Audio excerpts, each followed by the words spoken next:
All right, well, good afternoon. It's great to be back in Budapest. And I want to thank the Center for Fundamental Rights, CPACHungary, for the opportunity to come back again. The return of Donald J. Trump to the American presidency is one of the most consequential events in this past half century in American history, and I would argue one of the most in Western history as well. One of the terms that you'll hear when talking with our British friends is America-brained. It means a fixation on American interpretations, American frameworks, and American solutions in all things, even if you don't necessarily make sense for the actual country at hand. And of course, being America-brained doesn't actually mean a fixation on the whole corpus of American thought. It really just signifies a fixation on the leftist and globalist currents in American civics. This is how we get absurdities like European students being indoctrinated on US critical race theory.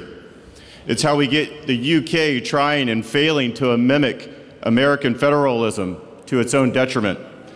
And it's how we get European elites allowing floods of migrants with little to no cultural or civic compatibility to their host societies.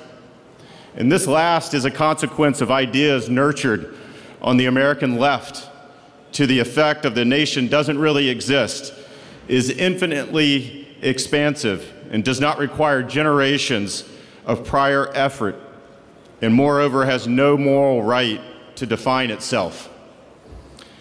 The price for this last conceit is paid in little girls unfortunately being knifed to death in Southport, the grotesque arrest of British citizens who exercise their rights to free speech, the beheading of a French schoolteacher, stabbings at the Berlin Holocaust Memorial, a car attack in Munich, the sexual assaults of over 1,000 women in Cologne in just a single night, the mass rapes of uncounted English girls in Rotterdam, and the return of deadly anti-Semitism to Europe for the first time since the Third Reich.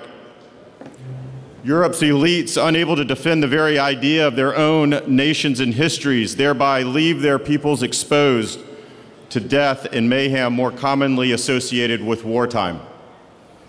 They simply do not understand the threats felt with great immediacy by their own citizenry. No one in Marseille locks their doors at night for fear of the Russian army. No one in Munich is wary of marketplaces because they are afraid of the Alternative für Deutschland. No one in Nottingham avoids certain neighborhoods because they are worried about climate change. All these things have a singular cause, and the elites who cause them will not name it. Instead, they'll jail their fellow citizens who do. Because these same elites are formed by and fixated upon an upper tier, a transatlantic cohort. They think themselves virtuous by the lights of the American left.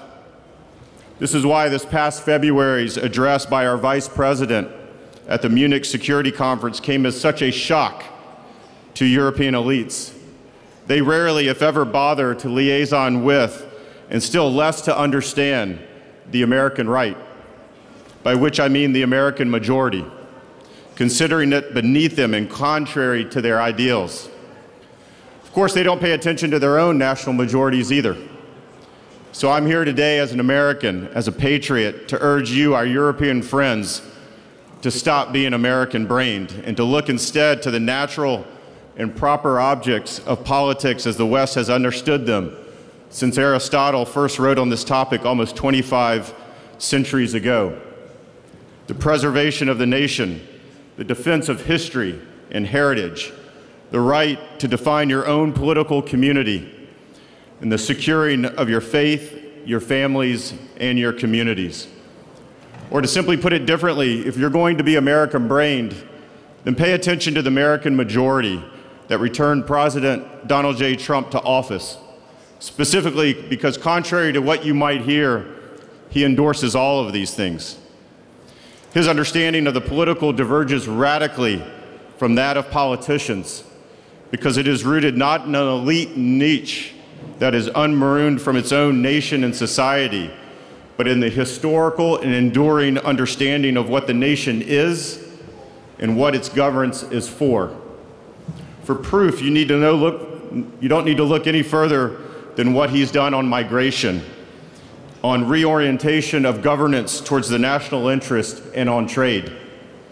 In the mere 130 days since his second inauguration, they include restarting construction on the wall along our southern border, kickstarting the largest mass deportation operation in U.S. history, declaring the Mexican drug cartels foreign terrorist organizations, ending the Biden administration's illegal parole program, cracking down on student visa fraud, requiring the detention and not the release of criminal illegal aliens, using tariffs as leverage for successful bilateral agreements, and declaring a national emergency in the U.S. to combat the deadly threat of illicit fentanyl.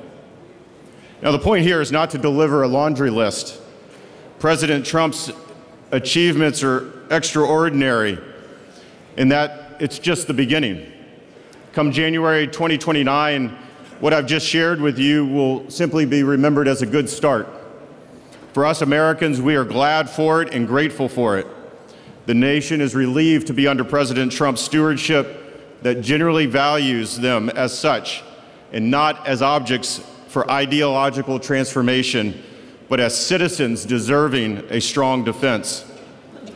For you, our European friends, I would suggest, with all humility, as you are the proper arbiters of your own interest, and that the timeless Western understanding of the political is just as applicable to you as it is to us.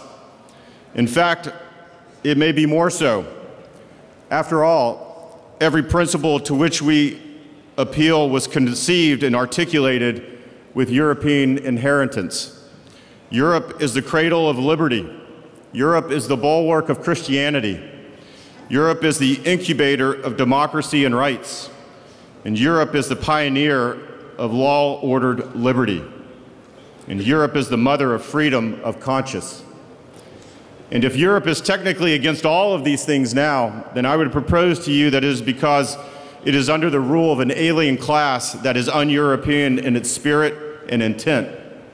And you can fix that too. Perhaps then this is what an America constituted and formed 250 years ago next year. That was the fulfillment of a European inheritance, an idea can give back to this continent and its people. Churchill once expressed that hope that in God's good time, the new world, with all its power and might, would step forth to rescue the liberation of the old. We did it then in war. Now in peace, we can offer you this, the best of ourselves. Take it. Stand up. Your nations are yours, and they always were. What remains is to assert it. And in this, the Americans are what we have always been, not just your descendants, but your friends.